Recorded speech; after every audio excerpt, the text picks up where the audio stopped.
Purse Strings offers an available for hire network of vetted professionals who specialize in serving women.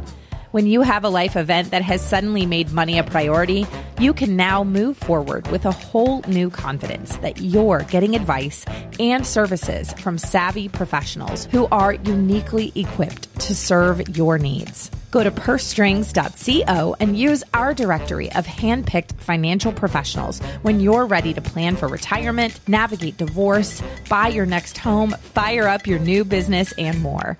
Go to pursestrings.co or check the link in the show notes. Now you can be financially fearless. Thank you, fearless listeners, and go you for hitting play. Please like and subscribe as it helps us grow. Also, share this with a friend as we have to keep talking about this shit. Now let's dive in. Coming up on today's edition of Women and Money, the shit we don't talk about, our guest is Pam Richardson. Pam is a money coach and financial educator with Money Mastery. Pam has invested in a lot of financial coaching training and has learned a lot about women and money. That's right, and Pam helps women reframe their money mindset and helps them eliminate their debt. But today we're going to focus on the largest transference of wealth coming to women and how important it is for women to not give their money away. It happens, but women may only have one opportunity when they receive life insurance checks or an inheritance, and they need to use it to their best ability. Let's find out why sometimes that doesn't always happen.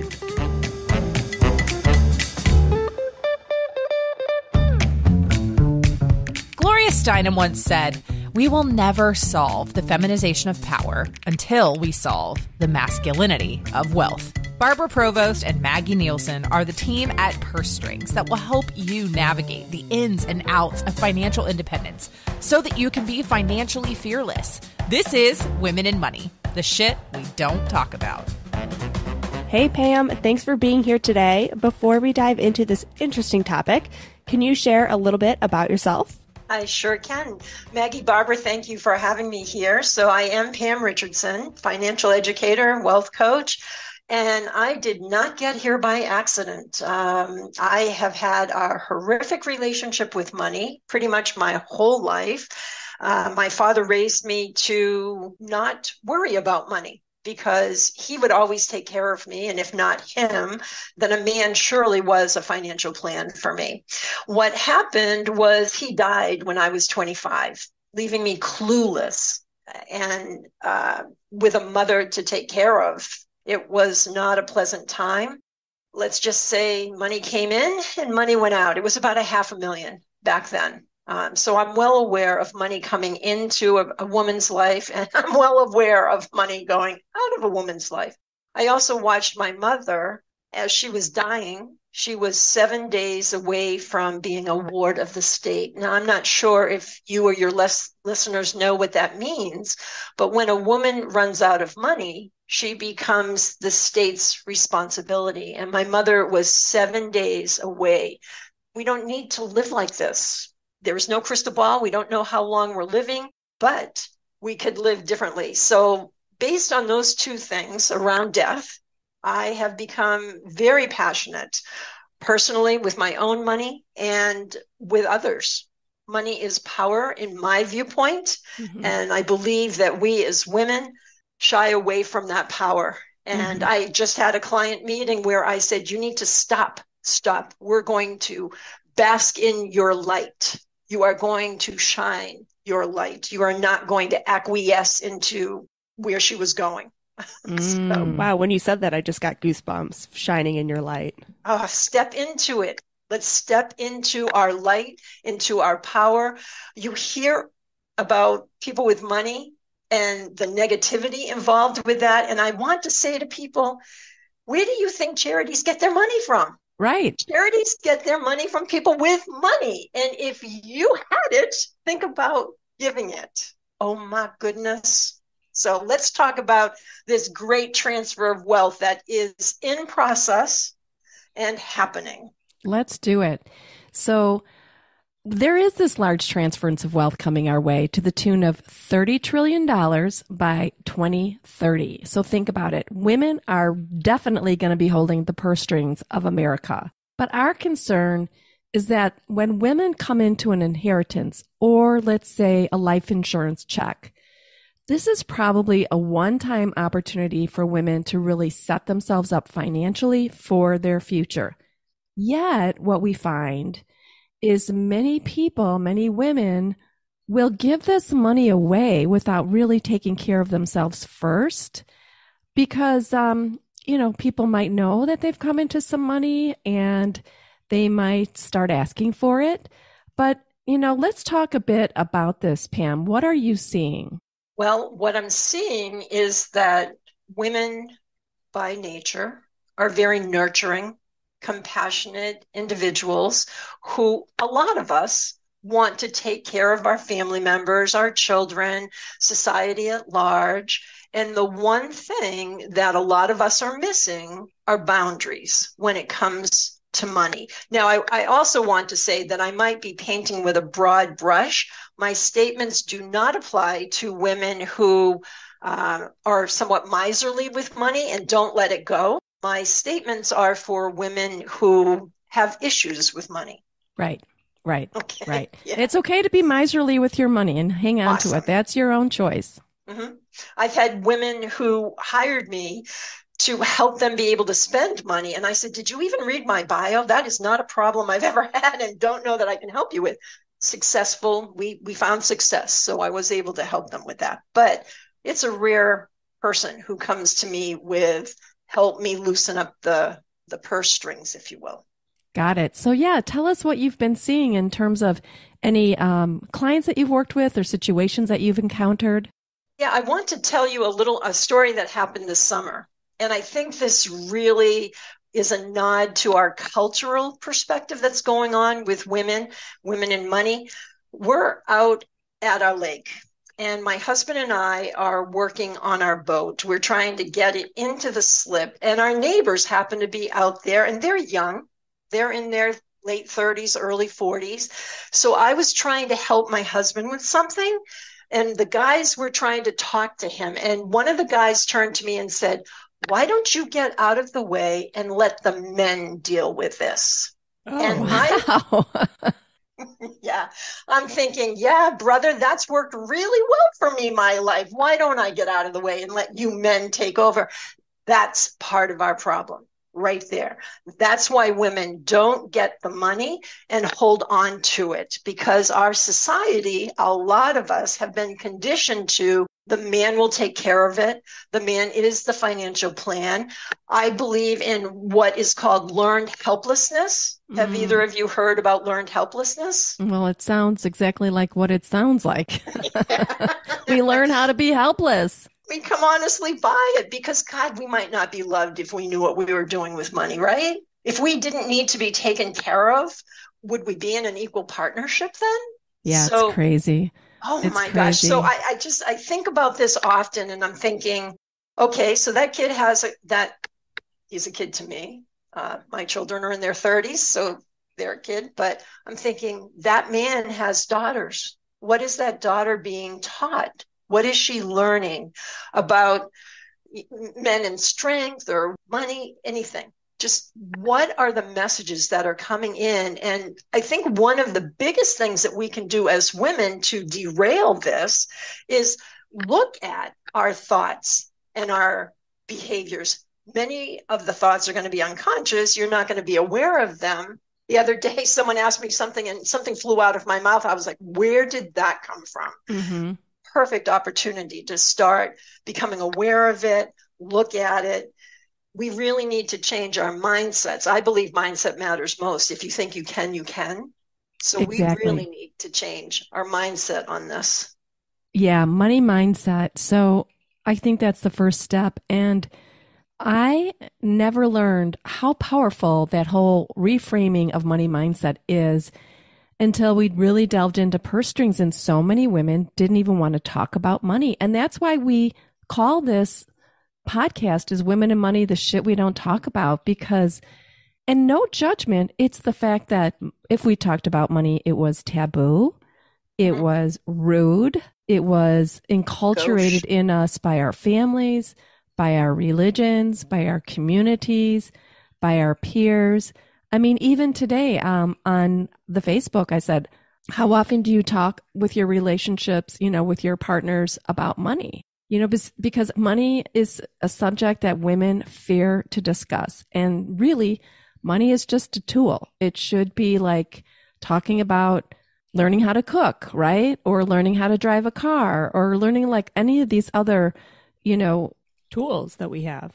Yeah, life skills that we need to navigate life. And we're not taught money in school, even to this day. So imagine that whole scenario if we're not taught about it. And people will say to me, well, I learned algebra, but I didn't learn personal finance. So, what is that telling us? So, and, pay gap, pink tax, you name it, pile on. There's so many reasons why women don't want to talk about money. Right. You talk about going into schools and schools not being taught it. On Monday, I'm going into a local high school, and I have a presentation called Does This Tattoo Make Me Look Rich? And it's all about compound interest, and it's about dispelling millionaire myths and how you too, as an average American, can go out and become a millionaire. It's discipline. Right? It's just building that muscle of savings. It's being able to live within your means. Splurge a little. I'm not about deprivation, because I don't think deprivation works on the long haul. It definitely didn't work with me. Yeah. So if we can just change the way people think about money. Like, I have clients that say to me, they live in these wonderful homes, but they want to be thought of as the dog walker. They don't want to be known as the person who owns the McMansion or the home or whatever. Interesting. Yeah, they don't. It's all about owning your wealth. Yeah. So standing in that light. Yeah, Sorry. with money mindset, it's an interesting connect the dots with a whole money mindset and the fact that you give your money away. So tell us what your thoughts are on that. Yeah, I think it is a deep-seated issue for many of us who feel that we are not worthy of having the wealth. We are undeserving. And what we do is, if we don't address that issue, we will then act it out. Okay. I see people giving their money away in numerous ways. And the number one way that I work with people on is with their children. In fact, I'm going to have a discovery meeting a week from Monday after my high school speech to a woman who is enabling her 30-year-old son. She makes great money, and he has just loved her support and has not flown. So we're going to be dealing with those issues. I see that as a really big problem for women. We want our children to have the life that we didn't have. One of the areas that I want people to be really aware of when it comes to giving away money, we do it because of the way we feel about money. The person that we're giving the money to, or the organization that we're giving it to, might not feel that same way. And I have an example for you. It's Christmas time. I love spending money. I love giving gifts. My children grew up with it. They expect a tree half filled with gifts. My children go out, they get partners, and they bring them back to the fold. And the first partner was taken a little bit aback by our Christmas, but he's learned to live with it. He's okay with it. And then the second partner comes into the picture, and this is not comfortable for him at all. This is an overabundance. This is a waste of money. And what he taught me is that I really had to look at how my giving was affecting other people. And could I change the way I gift to be a little bit more accommodating and welcoming to him? Now, maybe not everybody will agree with this, but it worked well in my family. I have to say, it saved me thousands of dollars, because every time I go to buy a gift now, I'm like, is it necessary? Is it needed? Is it approved of? And a lot of times the answer is no. And I think for him, his love language is acts of service. If I take his car out and fill it up with gas, oh my God, you'd think I had given him $1 million, right? So I think we really need to look at, why do we feel the need to give the money away? right? The other areas that we're seeing some, you see it on the television sometimes, is that as we age and we're all alone and we're lonely, we become the victims of scams. And we think we have love interests, so we give away 70,000, we give away money, right? Because all we want is love and connection. Yeah, it's all about the loneliness out there. Right. And I think in our society, there's a lot of loneliness coming out of COVID and trying to acclimate back to society. You know, the other area where we give our money away, and it's noble and it's great, is charities, charitable giving. But that can run amok if you're giving too much to charity and you're not taking care of your own needs, you know? Right. It's okay to give. And then if you do an automatic give, it's okay to stop it too and really attend to what it is that you need at that point in time. I think this Christmas example is so interesting because you don't always think about, you know, how the other person receives it and different things like that. And I can definitely kind of feel that same way. It's weird sometimes getting all those gifts. I feel weird about it.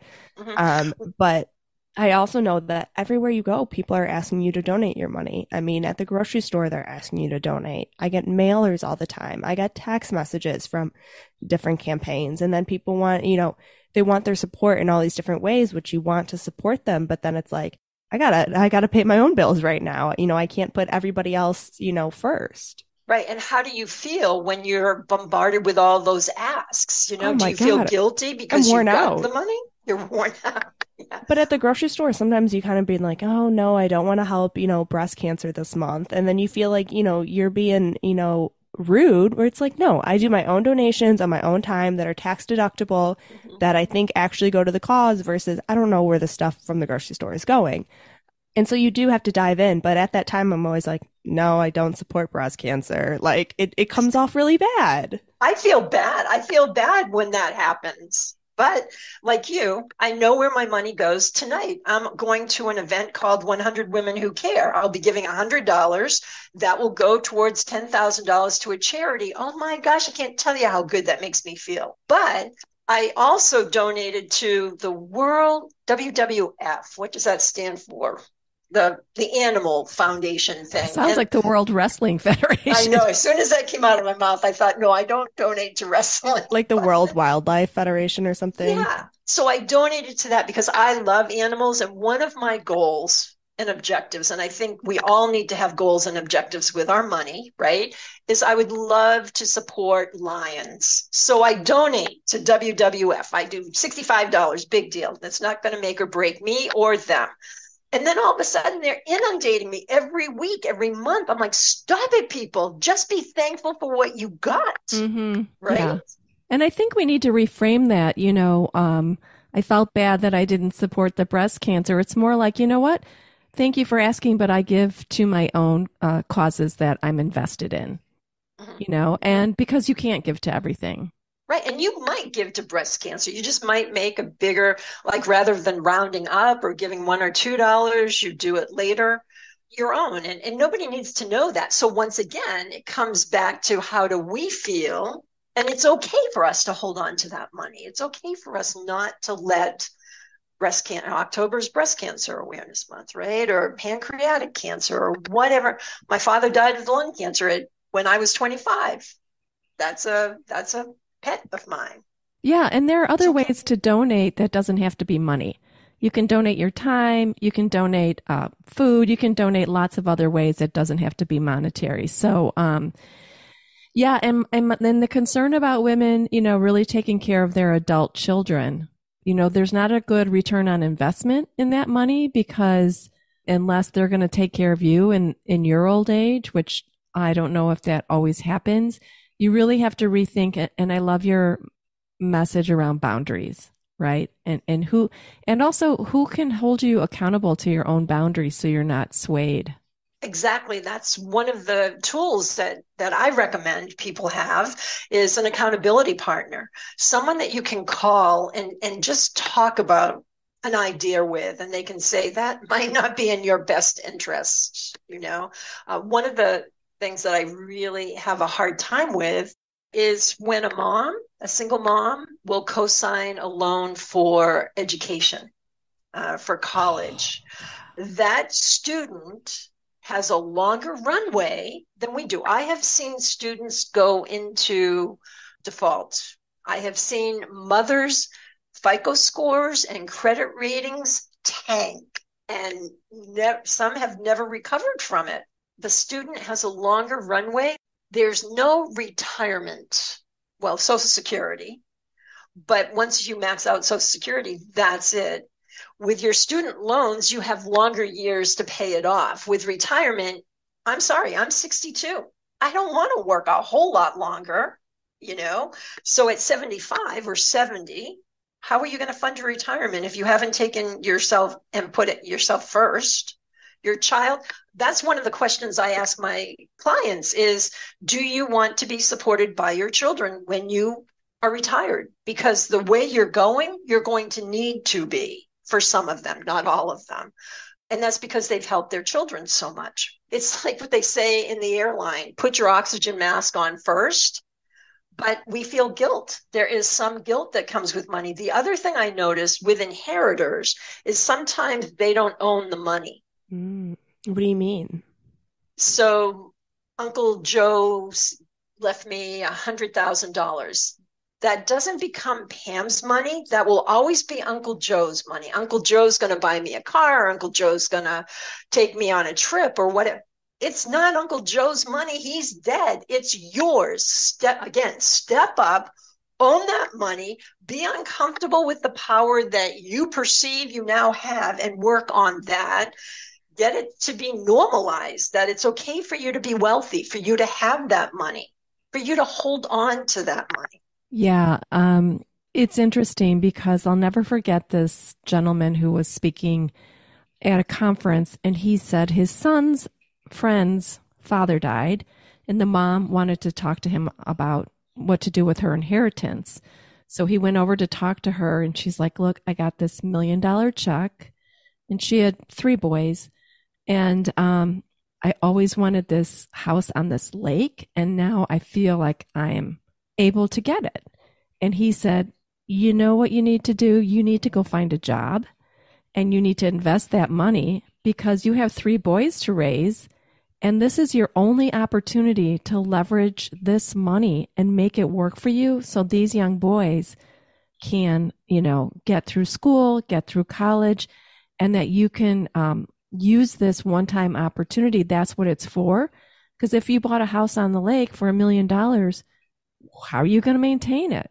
Right? There's so many other expenses that come with it. Then how are you going to pay for the boys' education? How are you going to pay for all of these other expenses that'll be coming your way? You have children to raise. So the mindset, almost like, wow, now I can go buy this house versus what is the reason this money is really for and how to best invest it. And unfortunately, women who come into money are all of a sudden very interesting to people who want to help them spend it on, let's go buy a new car, let's upgrade our house, let's do this, let's do that. And I think this is where a really good financial advisor who has your back and knows what you need and knows your whole financial story can really be your best advocate to help you hold those boundaries so that you are living a life that's focused on you and your needs and your financial future. And there's not a one size fits all. Right. That financial planner needs to be able to know, like you said, their history and what works for them, what doesn't. It is not one size fits all. I think you have to take everything into consideration. Some of us should never have credit cards because we're abusive to them. We use it as a club to abuse ourselves, right? So you need to know that person and help them to come into their power, to see the light, right? Mm-hmm. To own all the wealth that they have. And I bet that woman was disappointed, but what that financial planner knows is it's not going to stop at the house. There's going to be people you need to hire to uphold the house. There is going to be an entirely different socioeconomic level that you're now associating with. There's going to be events that you need to attend. And you think that $1 million is a lot of money, and it is until you actually get it and start to see it go. Mm-hmm. because it can, depending on your ability to spend that money. I've heard stories about people within months who have gone through millions of dollars. Sometimes it takes them years to go through that money, but if you have a certain personality type, it is not unheard of or uncommon. And that's why we have so much shame and embarrassment around money, because some of us have been set up really well, myself included, at 25 to have $500,000. You would have thought I would have been set up for life. Well, that didn't work out quite that way. And I can look back with shame and embarrassment. I choose not to. Right. Yeah. I mean, what good did that will that do you? Nothing, right? You just have to start where you are today. So what tips do you have to offer women who come into large sums of money? Like, where do they start? Yeah, I love that. I love the fact that they need a financial planner. I also think they need a dream team, and that might include a money coach. Definitely, if sometimes they want to invest in real estate, that's going to be a real estate agent, a mortgage broker, definitely an estate planner. I don't understand all the ins and outs, but when money comes down, I mean, I have 2 children, I have 2 grandchildren. I'd like my money to go there. How do I protect it? How do we shelter it from taxes? I can't tell you that, but I'm hoping that my dream team can tell me that and tell me what to do to make my dreams come true for when I'm out of here. I think we need to embrace change. You know, who we are before we get the money is not who we're going to be once we get the money. Now, money doesn't change you. It just magnifies you. It makes you more of what you are. But with more money comes more responsibility. And you do need, I keep saying step up to the plate. And I don't know that that's the right phrase, but you do need to take responsibility for it. You do need to take it seriously. And I had a great friend who shot himself in the foot and sued Smith and Wesson and got a ton of money. And yeah, it's a story. We had a great time spending his money. A lot of us helped him spend his money. He's no longer alive. He did not have a long life once he got the money because it just went.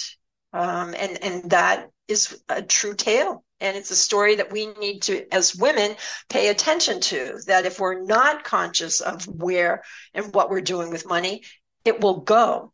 I think you need to be aware of your thoughts and beliefs.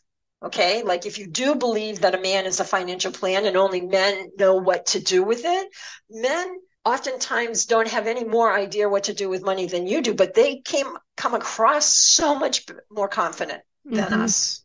I know that when you have a room filled with women, if you introduce a man to it, the dynamics change and women will shut down when it comes to talking about money. I also think that we need to educate ourselves. One of my great friends and mentors is famous for saying 5 minutes a day.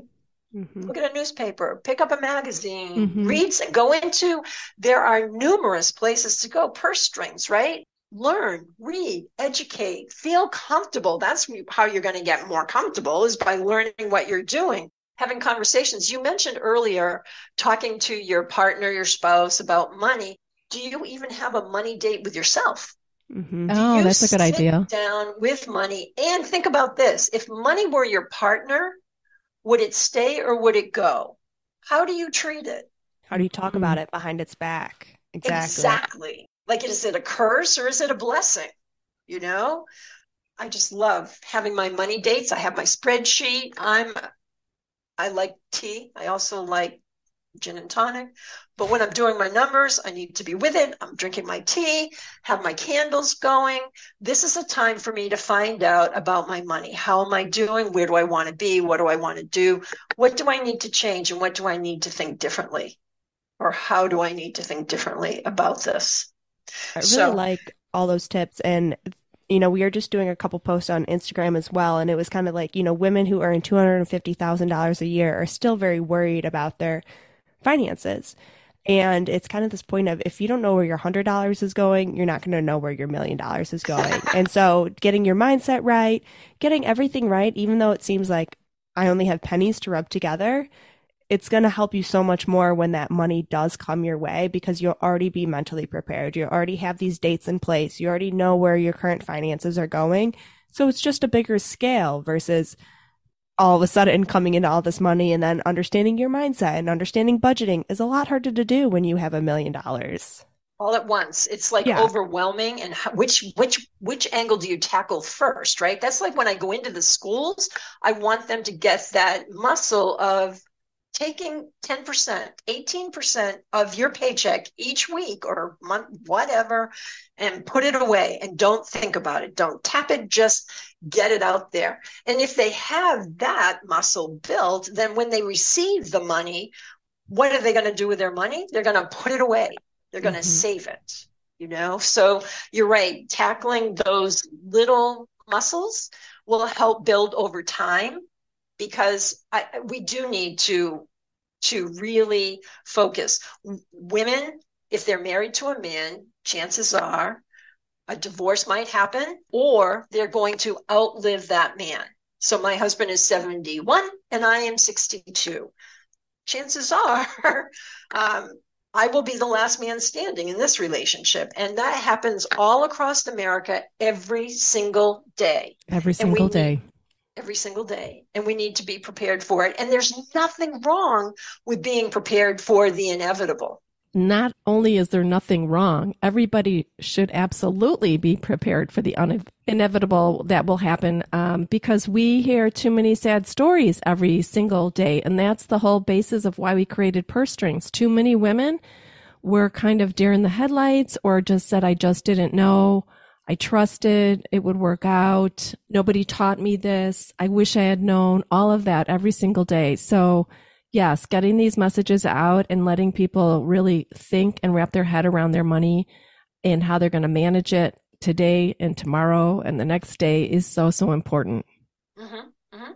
And developing that dream team, those people that you trust. And you might have to go through, it's like a therapist. You might have to go through a few before you find the one that works best for you.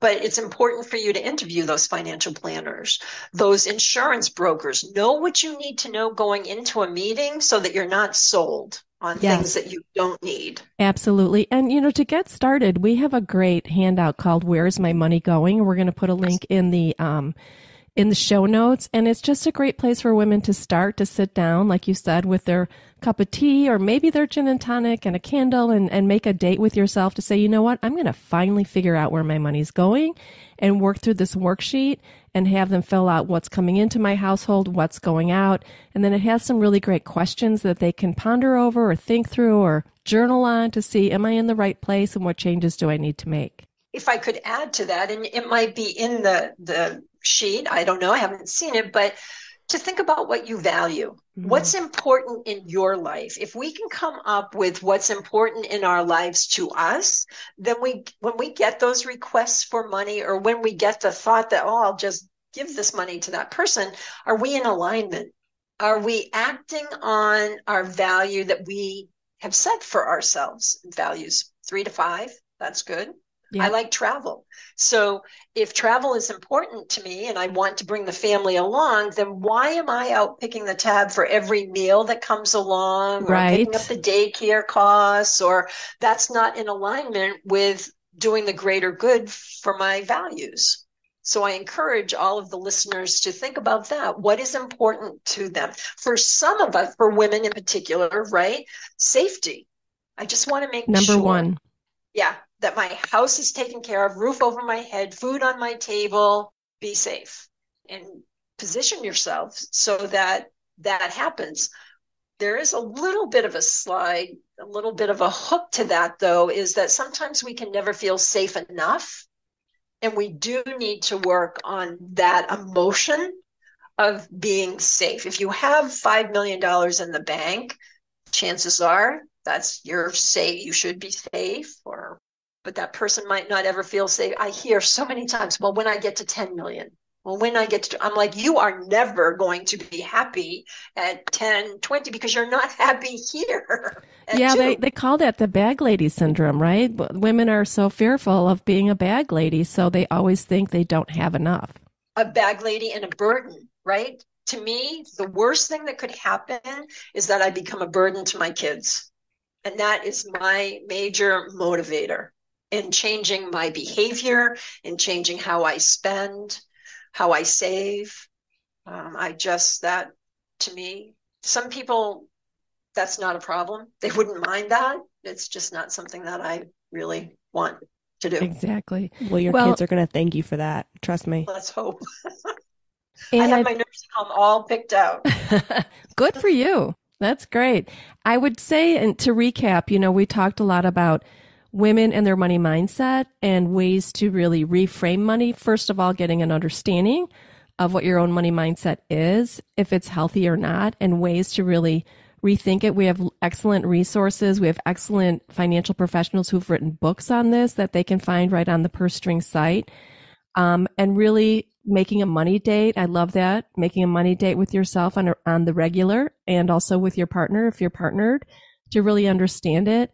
And then I love your whole thing around values. What do you value about your money? And then who's going to be your dream team so they can help you with your boundaries if and when you come into a large sum of money, so you know how to best manage it and handle it for yourself. Is there anything you would add, Pam, as we wrap up this discussion today? Yeah, something you said triggered this thought in me. What happens with a lot of people who inherit money or get a lump sum of money is that they just spend it without the planning of it. And I'm all for a little bit of it. Some of the, one of the tools I was taught is a third, a third, a third. Mm-hmm. Third to the past if you have debt, a third for right now, celebrate something, and a third goes into your retirement. That's something to think about. I would highly encourage you, if you come into money, to sit on it for a while. If you have the ability to not spend it, like you're not in arrears with any debt or your current bills or something like that, just sit on it, because oftentimes the grief that you feel, we act out with our money. So if we can just sit and deal with our grief or the change in emotions or whatever, make a plan for it, and then you're okay to spend it. But let's not be so quick to spend. Yeah, I love that. It's easy to do. So practice that muscle of just taking a breather and sitting with your emotions first. Very difficult to do, but so worth it, because you will be remorseful in the future based on your past performance if you don't take that time. Yeah. Yep. And so, Pam, this has been a great conversation. What are ways that our listeners can reach out to you and either work with you or get some more information about what you do? Sure. I can be found at Money Mastery with Pam. That's my website. You can schedule a meeting with me. You can take my money personality quiz from the website. You could email me directly, Pam at Money Mastery with Pam. Answer my emails and would love to have a chat. I do have a discovery call to find out if I can provide you services and if I would be the right fit for you, because sometimes personalities clash. I'm not everybody's cup of tea, and I want to make sure that they get served very well. So I always have a discovery call to see if that works well, and love to have one with any of your listeners. Awesome. Yeah, I actually took your quiz yesterday, so I really recommend it for anybody else because it gives you some really great insight. I want to hear. Maybe when we go off mic, I want to hear what your archetype is. All right, that sounds good. But yeah, thank you, Pam, for coming on today and having this conversation. If you do come into a large sum of money, please take a listen to this episode again. Talk with a financial professional. Create that dream team, because you can use this once in a lifetime opportunity to really launch you forward. So I want to make sure you really get the best out of it. Thank you again for all our listeners. Please review and subscribe, as that helps us grow and be financially fearless. Thank you, everyone.